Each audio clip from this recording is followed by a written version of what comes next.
I'm Caroline Poland, the founder and CEO of Poland & Associates Consulting. And today we're going to continue our series on trauma-informed workplaces and living a trauma-informed life.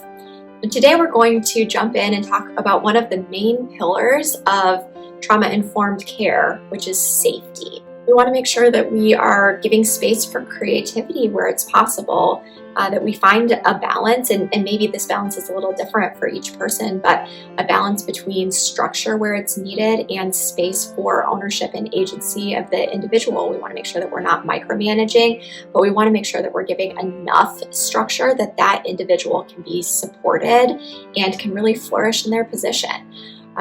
How we champion other people in many ways falls under safety, although it ties into some other principles that we'll talk about again in the future, as well as the idea of being able to give choices.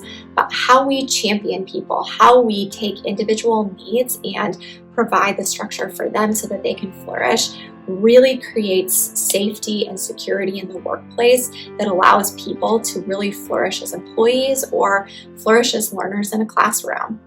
We also want to be very mindful, like I said, about the words that we use, the tone of voice that we use, our body posture, and our facial expressions, especially through this rectangle right here. So if we can kind of soften our gaze a little bit and soften our face, soften our eyes, have a warm gaze, that actually helps to calm someone else's nervous system. If we come in and our brows are furrowed and we're a closed posture, that automatically starts to engage our sympathetic nervous system, and that creates a lack of safety in the classroom or in the organization. So we really want to be mindful of those things. And one way to start to be mindful of that is to be aware of how you respond to other people, and their body postures, their tones of voice, their facial expressions, all of that, and see what makes you kind of lean in or relax and what heightens you or makes you want to pull away a little bit. And just watch that again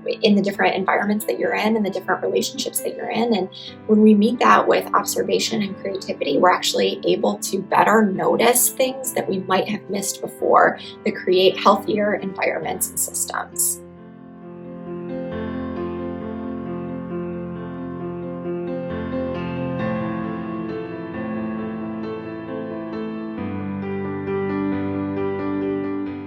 And finally, with safety, I just want to briefly mention, though I will talk about this in a future video, is that we want to be very mindful about being proactive about gaining awareness of how harassment and discrimination are playing out in workplaces and classrooms. Sometimes we just kind of get so busy in the day, or if we are in a place where we are not being harassed or discriminated against, if we have a place of power, if we're higher up in the power structure, it's easy to not know, or we're part of the problem. And so we need to gain awareness of how that looks in an organization. Harassment and discrimination in any organization or structure is detrimental to that system or structure. It's detrimental to employees and students. And again, I'm going to talk about that in future videos. I just want to mention that here in terms of safety and how that impacts the overall system. Again, if you have watched some of my prior videos in burnout, what research has shown is that when workplace cultures and systemic issues are addressed, the workplace becomes healthier and rates of burnout decrease. So again, this pays off in dividends for the organization or the classroom, the overall structure, when we address these things, because the health of individuals impacts the health of organizations and cultures as a whole. Like I mentioned in my prior video, this is not a checklist. This is an ongoing conversation. And so we need to be able to increase these regular conversations about the felt sense of safety or felt lack of safety in organizations and classrooms, and just be curious and gain insight into what would increase that sense of overall safety, whether we're talking about physical safety or emotional safety.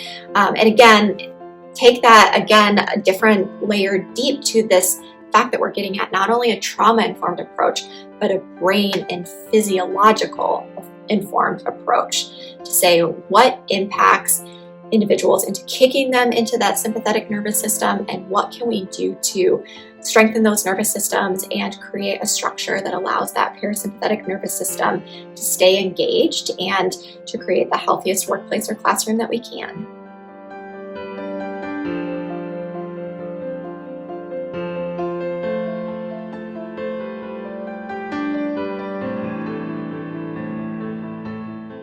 If you haven't already, make sure that you subscribe to this channel so that you don't miss out on future videos as we continue to dive into these important trauma-informed principles and pillars of trauma-informed care in the workplace and trauma-informed living in general.